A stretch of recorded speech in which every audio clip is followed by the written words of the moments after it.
Let's break down antibiotic medications for your NCLEX exam. The test won't ask you to memorize every single drug, but it demands you understand the major classes and the critical safety issues associated with them. A classic exam scenario involves beta-lactam antibiotics, specifically penicillins and cephalosporins. The number one concept here is the potential for cross-sensitivity. If a patient's chart says they have an allergy to penicillin, and you see a new order for cephalexin, your first action is to question that order. The NCLEX is testing your ability to protect the patient from a potential anaphylactic reaction. They want to see you act as a safety net. Moving on to another heavily tested class, the fluoroquinolones, which you'll recognize by the floxacin ending. The exam wants you to know the serious black box warning associated with these drugs, which is the risk of Achilles tendon rupture. A typical question will describe a patient taking ciprofloxacin for a UTI who calls the clinic complaining of new-onset ankle pain.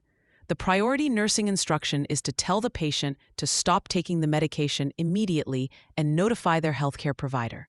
This isn't a minor side effect, it's a significant adverse event. To help you remember this, use the phrase, "don't flox around with tendon rupture."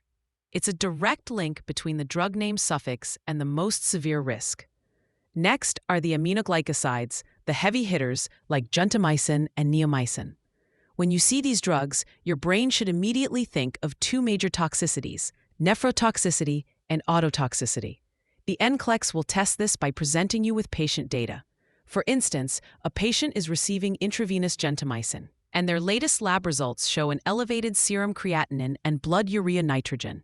This indicates kidney damage, and the nurse must notify the provider. Similarly, if the patient reports ringing in their ears or new-onset dizziness, this could be ototoxicity. For these drugs, monitoring peak and trough levels is essential to ensure the dose is therapeutic but not toxic. Finally, let's talk about a universal principle that the NCLEX loves to test, which is patient education about antibiotic resistance. A question might ask which statement by the patient indicates a need for further teaching.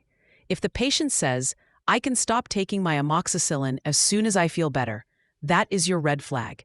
The correct teaching is that the entire course must be completed to eradicate all bacteria and prevent the development of resistant strains. The exam traps you by making you choose between a common, expected side effect, like diarrhea, and a serious adverse reaction, like the tendon pain we discussed. Your job is to always prioritize the assessment or intervention that addresses the most life-threatening or limb-threatening condition. Always think safety first.